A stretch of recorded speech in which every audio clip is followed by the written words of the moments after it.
সুপ্রিয় দর্শক আসসালামু আলাইকুম, কেমন আছেন আপনারা? নিশ্চয়ই ভালো আছেন। আজকের ভিডিওতে আপনাদের সবাইকে স্বাগত জানাচ্ছি। আজকে আমি আপনাদের সাথে খুব মূল্যবান কিছু টপিক নিয়ে আলোচনা করব। আপনি যদি নবম মাসের গর্ভবতী হয়ে থাকেন তাহলে আপনার জন্য থাকবে আজকে বিশেষ কিছু প্রস্তুতির কথা, থাকবে ডেলিভারি ডেট সংক্রান্ত অনেক কিছু, আলট্রাসোনোগ্রাম সংক্রান্ত বিষয় নিয়ে কথা বলবো। তার পাশাপাশি ডেলিভারির লক্ষণ, স্বাভাবিক লক্ষণ, কখন অস্বাভাবিক লক্ষণ ইত্যাদি সব কিছু নিয়ে কথা বলবো। তাহলে চলুন মূল ভিডিওতে যাওয়া যাক। বাই দ্য ওয়ে, মূল ভিডিওতে যাওয়ার আগে একটা কথা বলি, আমি আমার চ্যানেলে pregnancy related, specially normal delivery related অনেক ইম্পর্ট্যান্ট তথ্য ভিডিও আকারে শেয়ার করে থাকি। এই তথ্যগুলো আমার পার্সোনাল এক্সপেরিয়েন্স ও আমার ডক্টরের সাজেশন থেকে নেওয়া।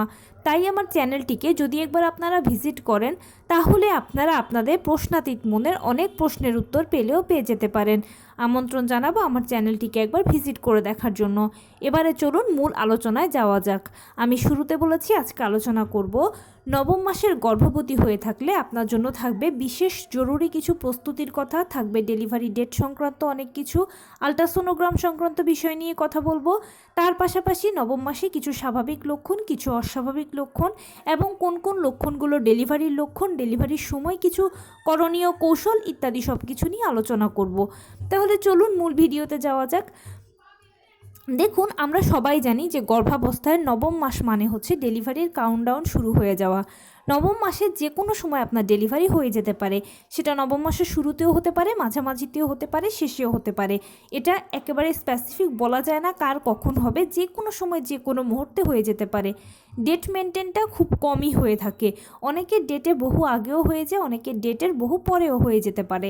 সেই জন্য নবম মাসে যখনই পা দেবেন বা যখনই 36 সপ্তাহে পড়বেন তখন থেকেই ডেলিভারির জন্য প্রস্তুতি নিয়ে নেবেন। প্রথম প্রস্তুতি হিসেবে যেটা করবেন সেটা হচ্ছে লাস্ট চেক আপ করিয়ে নেবেন। সর্বশেষ চেক আপটা যদি করিয়ে নেন তাহলে সেখানে আপনার একটা ফাইনাল সেটেলমেন্ট আসবে যে ডেলিভারি কি নর্মালে হবে নাকি সিজারে হবে। কারণ যখন আপনি শেষ চেক আপটা করাবেন তখন যদি রিপোর্টসে সব কিছু ঠিকঠাক থাকে তাহলে ইনশাল্লাহ ধরে নেবেন যে আপনার ডেলিভারিটা নর্মালি হতে যাচ্ছে। আর যদি কোনো সমস্যা থাকে তাহলে ডেলিভারিটা সিজারে হবে, সেটা হয়তো ডাক্তার বলে দেবে। সিজারটা প্রি প্ল্যান, যেখানে আপনার ডাক্তার আপনাকে আগেই বলে দেবে যে অমুক দিনের অমুক তারিখে সিজার হবে, আপনি সে মতে গিয়ে সিজারটা করাতে পারবেন। কিন্তু নর্মাল ডেলিভারি একটা প্রাকৃতিক পদ্ধতি হওয়ার কারণে এটার জন্য আপনাকে অপেক্ষা করতে হবে, সময় দিতে হবে, সময় নিতে হবে। দ্বিতীয় প্রস্তুতি হিসেবে অবশ্যই আপনার হসপিটাল ব্যাগটা গুছিয়ে রাখা উচিত। হসপিটাল ব্যাগটা হচ্ছে হসপিটালে যাওয়ার জন্য একজন গর্ভবতী মায়ের খুবই প্রয়োজনীয় একটা জিনিস, যেখানে আপনি আপনার প্রয়োজন, বাচ্চার প্রয়োজন অনুযায়ী জিনিসপত্রগুলো ঠান্ডা মাথায় আগে থেকে গুছিয়ে রাখলে পরবর্তীতে আর কোনো ঝামেলা হবে না। ধরুন আপনি সর্বশেষ চেক আপ করাতে গিয়েছেন, সে সময় ডাক্তার বলল ইমার্জেন্সি সিজার করাতে হবে, কোনো একটা জটিলতা তৈরি হয়েছে, তখন আপনার ব্যাগটা গোছানো থাকলে আপনি হসপিটাল ব্যাগটা নিয়ে চলে যেতে পারবেন। এতে আপনার প্রয়োজনীয় দরকারি জিনিসগুলো আগে থেকে গোছানো থাকবে, এটা নিয়ে আপনাকে আর বাড়তি টেনশন করতে হবে না। কারণ কি দেখা যায় অনেক সময় যে হুট করে যদি হসপিটালে চলে যাওয়া হয় এবং ওই সময় যদি ইমিডিয়েট হসপিটাল ব্যাগটা গুছানো হয় তাহলে অনেক প্রয়োজনীয় জিনিসগুলো থেকে যেতে পারে বাসায়, আর পরবর্তীতে সেগুলো ওই সময় অ্যারেঞ্জ করাটা একটু জটিল হয়ে যায়। তাই আগে আগে যদি গুছিয়ে রাখেন তাহলে ফাইনালি আপনি সুবিধা পাবেন ভালো। ডেলিভারির ক্ষেত্রে সবচেয়ে বড় প্রস্তুতি হলো শারীরিক, মানসিক, আর্থিক, বিশেষ করে মানসিক প্রস্তুতিটা।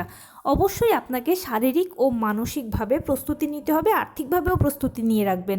তবে মানসিক প্রস্তুতিটা হচ্ছে সবচেয়ে বেশি ইম্পর্ট্যান্ট। মানসিকভাবে আপনি যত বেশি শক্ত থাকবেন ডেলিভারি কাজটা তত বেশি সহজ হয়ে যাবে। কেননা একজন গর্ভবতী মা যখন মানসিকভাবে অনেক স্ট্রং থাকে তখন ইমার্জেন্সি সিচুয়েশানগুলোতেও অনেক সিদ্ধান্ত নিতে গেলে সুবিধা হয়। ডাক্তাররাও বুঝতে পারেন যে না, এই মা যে কোনো কিছু এফোর্ড করতে পারবে, তাকে অপেক্ষা করানো যায় বা তার ব্যাপারে যে কোনো সিদ্ধান্ত নেওয়া যায়। তাই মানসিক প্রস্তুতিটা হচ্ছে সবচেয়ে ইম্পর্ট্যান্ট। মানসিকভাবে সবসময় নিজেকে শক্তপোক্ত রাখবেন, নিজেকে বোঝাবেন যে আমি প্রথমবার মা হচ্ছি না, আমার আগেও কিন্তু হাজার হাজার মানুষ মা হয়েছে এবং প্রতিনিয়ত হচ্ছে।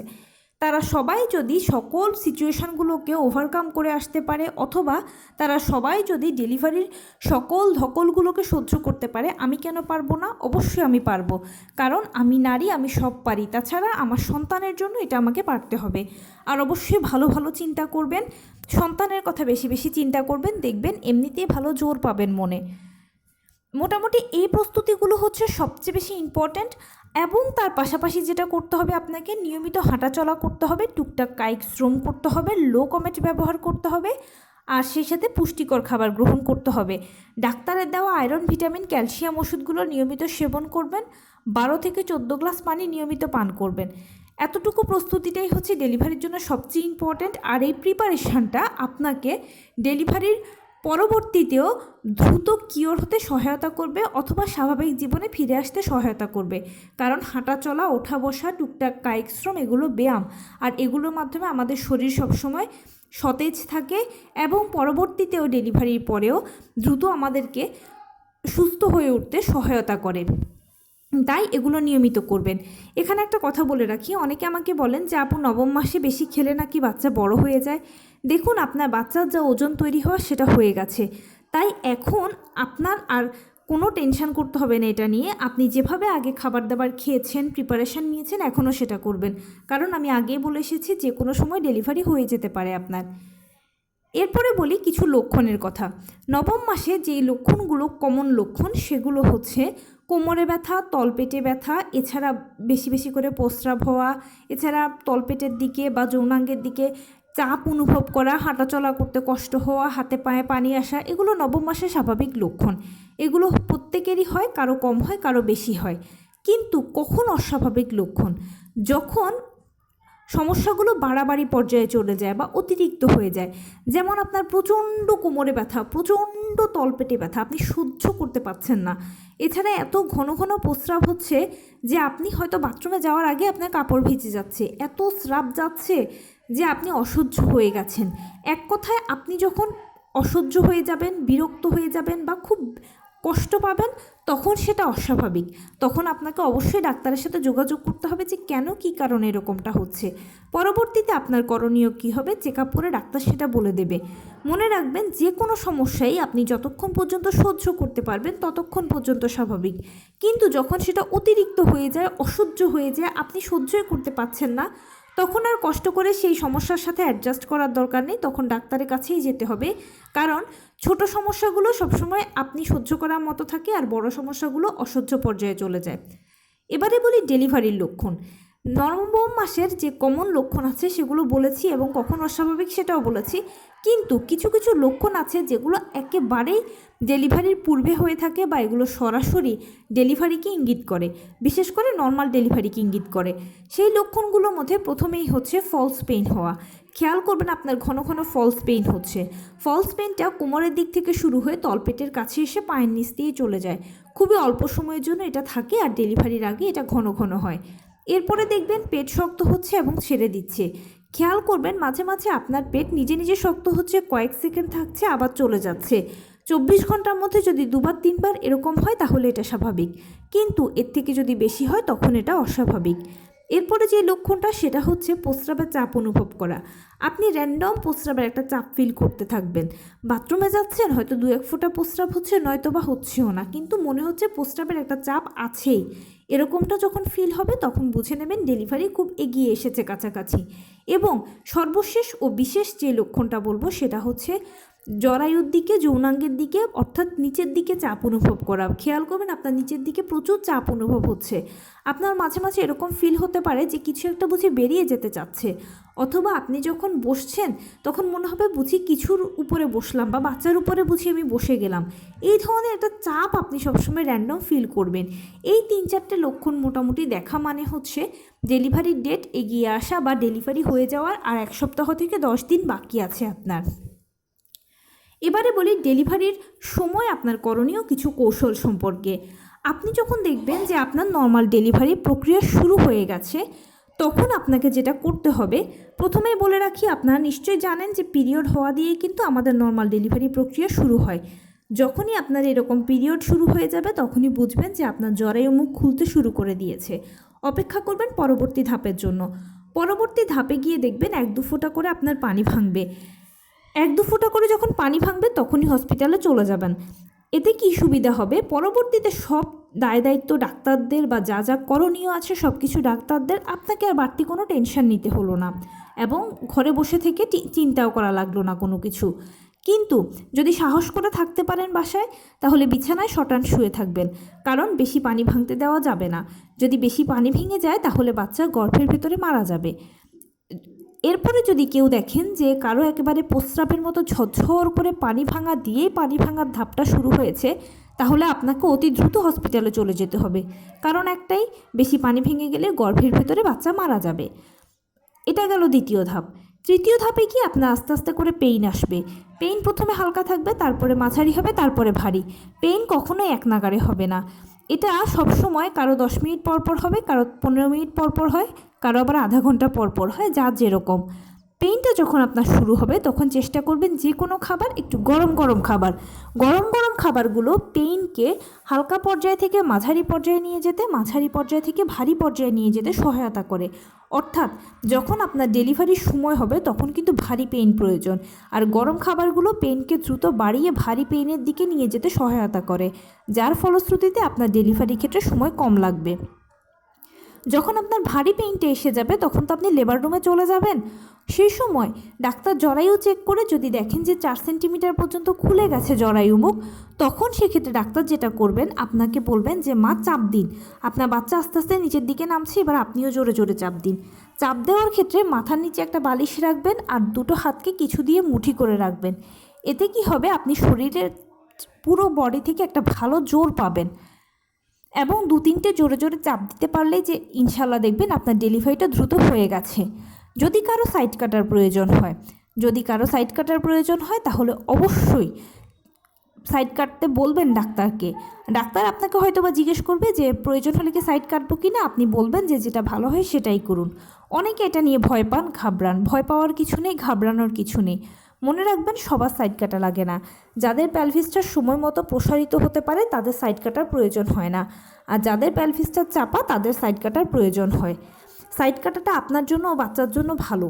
কারণ কি, ধরুন আপনার পেলভিসটা চাপা, এখন এই চাপা পেলভিস দিয়ে যদি টানাটানি করে বাচ্চাকে বের করা হয়, তাহলে বাচ্চারা তো এখনও একদম কচি, ওদের ঘাড়ের কাছে যে রগ আছে এগুলো ছিঁড়ে যাওয়ার সম্ভাবনা থাকে।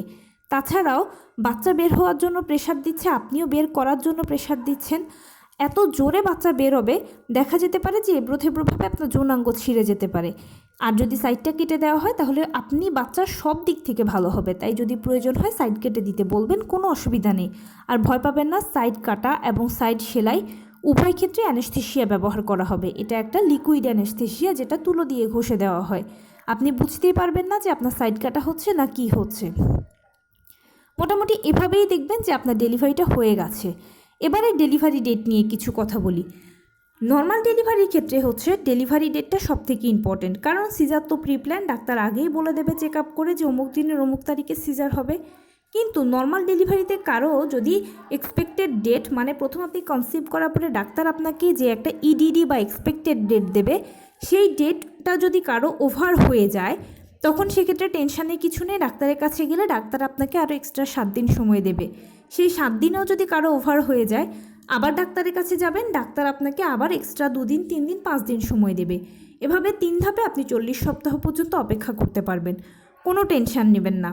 সর্বোচ্চ 40 সপ্তাহ পর্যন্ত আপনার হাতে সময় আছে, 3 ধাপে অপেক্ষা করার সময় আছে, দীর্ঘ একটা সময় আছে। তাই উপরওয়ালার উপরে ভরসা করে এই সময়টাকে সময় দেবেন, সময় নেবেন। নর্মাল ডেলিভারির ক্ষেত্রে বেসিক্যালি কষ্ট যদি কিছু বোঝায় তাহলে এই যে কবে ডেলিভারি প্রক্রিয়া শুরু হবে এই সময় দেওয়া, সময় নেওয়াটুকু। নিজের ভালোর জন্য, সন্তানের ভালোর জন্য এতটুকু কি পারবেন না? নিশ্চয়ই পারবেন, কারণ আপনি মা, আপনাকে পারতেই হবে নিজের ভালোর জন্য, সন্তানের ভালোর জন্য। এবারে বলি আল্ট্রাসোনোগ্রাম নিয়ে কিছু কথা। অনেকে প্রশ্ন করেন যে আপু, আল্ট্রাসোনোগ্রাম করালে কি পেইন আসে না? না, এটা একটা ভুল ধারণা। আল্ট্রাসোনোগ্রামের সাথে পেইনের কোনো সম্পর্ক নেই। আল্ট্রাসোনোগ্রামটা এমনভাবে তৈরি করা হয়েছে, এটা একটা বাচ্চার প্রতিবিম্ব তৈরি করে, এটার সাথে পেইনের কোনো সম্পর্ক নেই। পেইন প্রাকৃতিক একটা ব্যাপার, এটা যে কোনো সময় যে কোনো মুহূর্তেই পেইনটা আসতে পারে। আল্ট্রাসোনোগ্রাম বেশি করালেও এতে কিছু হবে না, আল্ট্রাসোনোগ্রাম কম করালেও এতে কিছু হবে না। আর আল্ট্রাসোনোগ্রামের ডেটের ব্যাপারে অনেকে বলেন যে এক একটা ডেট আসে কেন। একবার এক একটা আল্ট্রাসোনোগ্রামের ডেট আসে, কিন্তু আপনি কোন ডেটটা ধরবেন জানেন? একেবারে কনসিভ করার পরে প্রথম আপনি যেই আল্ট্রাসোনোগ্রামটা করিয়েছেন, সেখানে যে ডেটটা এসেছে সেটাই আপনার ইডিডি বা এক্সপেক্টেড ডেলিভারি ডেট। আর ভালো মন্দ সব কিছুই সবসময় ডাক্তারের সাথে শেয়ার করবেন, মনে সাহস রাখবেন, আর অবশ্যই উপরওয়ালাকে বেশি বেশি করে ডাকবেন, আপনি যেই ধর্মের অনুসারী হন না কেন। তো এই ছিল আজকের ভিডিও। কেমন লাগলো বলুন? যদি ভালো লেগে থাকে ও হেল্পফুল হয়ে থাকে তাহলে প্লিজ লাইক কমেন্ট শেয়ার করতে একদম ভুলবেন না। আর সেই সাথে আমার চ্যানেলটিকে সাবস্ক্রাইব করার বিনীত অনুরোধ রইল। পাশে থাকা বেল আইকনটি ক্লিক করে দেবেন যেন আমি ভিডিও আপলোড করার সাথে সাথে আপনারা নোটিফিকেশান পেয়ে যান। যদি কোনো প্রশ্ন থাকে কমেন্টসে জানাবেন, আমি রিপ্লাই দেব। প্লাস যদি কোনো পরামর্শ থাকে যে কোন বিষয়ের উপরে ভিডিও বানালে আপনারা উপকৃত হবেন সেটাও জানাবেন। আমি আপনাদের পছন্দের সর্বোচ্চ প্রায়োরিটি দেব।